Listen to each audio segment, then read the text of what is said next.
На 7-8 месеци пред локалните избори во општинските организации и комитети на партиите врие како во осарник, бидејќи во прашање се големи интереси и неизвестна битка да се освои или задржи власта.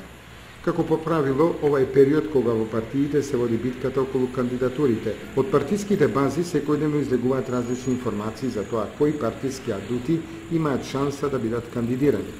При тоа има и пробни балони, колку да се види реакцијата на електоратот и да се испита контрареакцијата на противничкиот табор. Во СДСМ, например, се водела жестока дискусија меѓу влијателните партијци околу можноста за поддршка на непартиски кадар. Едни се плашеле дека немале кандидат во партијата кој можел успешно да се впушти во изборната кампања. Други стравувале од тоа дека таквата опција ќе го олади членството пред чинот на гласањето.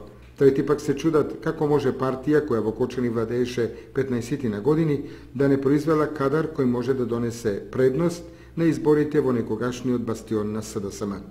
Во ВМРО ДПМНЕ има само една дилема, која, зависно од исходот, може да даде одговор на повеќе прашања. Пресудно е дали Радко Димитровски ќе прифати уште една кандидатура за градоначалник. Ако тоа се случи, ќе нема позначајни и внатрепартиски бранувања.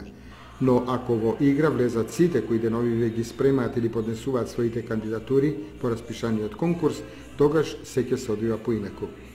Трката за кандидатури на интересна ја прават рамнодушноста и пасивноста на малите партии.